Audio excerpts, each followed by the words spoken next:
Selamat malam semuanya. Jadi gue pengen update market lagi tentang indeks-indeks dan Bitcoin, lalu altcoin apa aja yang menarik untuk dibahas. Kita mulai dari USDT Dominance dulu. Secara 4 jamnya, kalau misalnya kita lihat USDT Dominance ini, kita lihat dia sedang berada di area demand-nya. Yang dimana area demand itu ada di harga 7.170 sampai 7.012. Ada potensi di area ini dia akan melakukan bouncing sampai ke 7581. Lalu, apakah sekarang bisa dibilang ini bisa bouncing dari area sini? Jawabannya belum ya. Karena kita lihat di sini secara H4-nya ini demand-nya masih valid ya karena belum di break area bawahnya sini di area 7.012.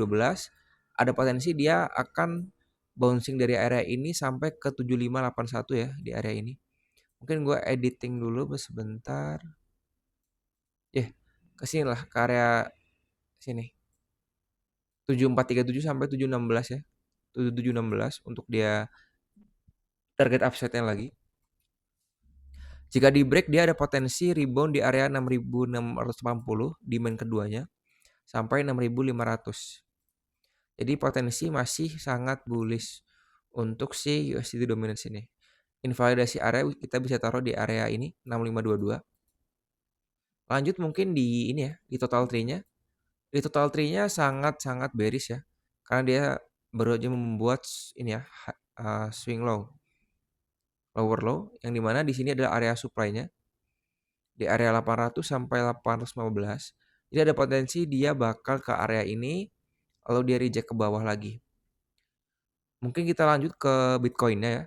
Nah, di Bitcoin-nya ini tadi gue sebenarnya lagi open short ya di area 77.500, sekarang di harga 78.900 ya. Ini masih floating minus gue. Untuk sekarang gue update uh, penurunan harga itu sampai 73.200 sampai 69.700 ya untuk TP pertama dan TP keduanya. Mungkin itu aja untuk si Bitcoin, Total Tree dan USDT Dominance ya. Kalau untuk daily kenapa nggak gue bahas? Gue bahas daily itu pasti di morning ya, di pagi. Jadi pastiin kalian nonton video gue yang pagi-pagi update. Sekarang gue cuma bahas di H4-nya aja. Lalu kita next mungkin altcoin yang menarik ya. Sebenarnya gue udah bahas ya di X tuh beberapa altcoin. Contohnya kayak Hyperliquid ya. Hyperliquid gue udah bahas di sini. Jadi gue bilang kalau misalnya si hype ini interesting karena dia ngebuat flag pattern yang dimana upside-nya itu sampai 50% bisa terjadi. Namun karena indeks dan Bitcoin-nya tidak mendukung, maka gue bilang ini dipantau dulu aja. Dan ternyata ya bener aja, dia sekarang naik kan gitu. Tadi ini sebenarnya gue cuman ini ya, uh, gue nggak entry di sini. Gue cuman projection aja. Kalau misalnya gue entry-nya di mana untuk altcoin, karena gue lihat indeks dan Bitcoin-nya akan melakukan penurunan dan masih arahnya itu trennya bearish, maka gue tadi itu shorting ya, shorting jup ya, shorting jup dia udah floating plus dikit ya dengan invalidasi area gue di area 0,21.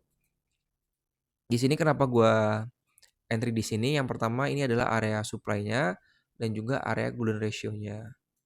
Target terakhir gue itu udah di 0,138 ya untuk maksimum TP gue. Tapi TP1 gue di 0,17, 0,15 sampai 0,13 sampai ending gitu. Jadi area ini dan ini. Lalu untuk altcoinnya itu aja sih sebenarnya yang gue masuk ya, Bitcoin dan juga Jupiter sini. Lalu untuk yang lain masih sama, masih di area. Nah, sebenarnya ini bagus ya untuk di entry. Ini bagus untuk di entry untuk si Aero ini karena dia ada di area supply-nya juga di area ini dan juga area golden ratio-nya. Mungkin gue kasih warna ini sesuai dengan nah, oh nggak usah ya, merah aja. Sorry. Nah, seperti ini. Jadi ada potensi dia akan ke sini langsung turun ke bawah lagi ya. Walaupun dia trennya udah break, Cuman di sini belum ada reversal pattern ya.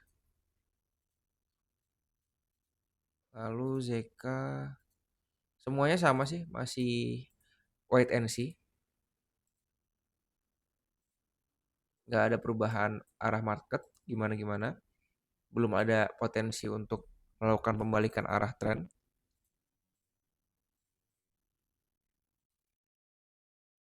Lalu kita mungkin bahas tentang ini ya, apa sih 24 jam ke belakang berita-beritanya.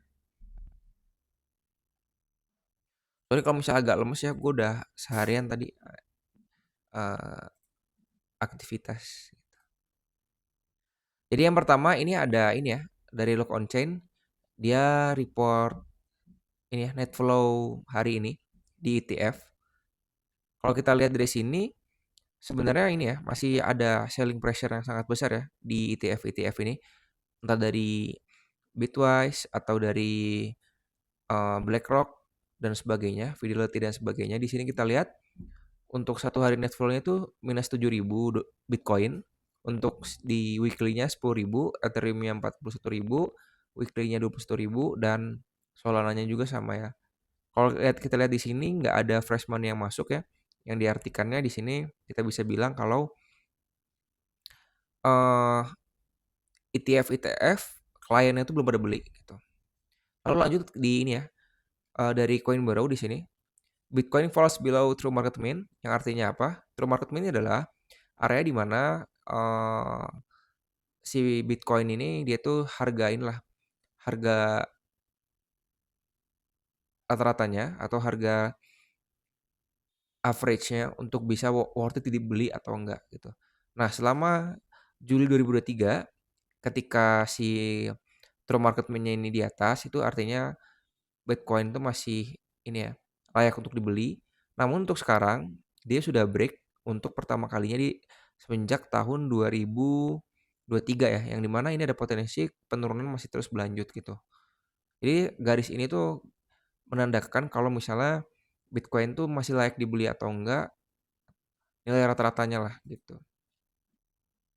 Lanjut mungkin ini ya, em, ini udah dibahas ya mungkin kemarin. Mungkin kita searching-searching lagi apa aja.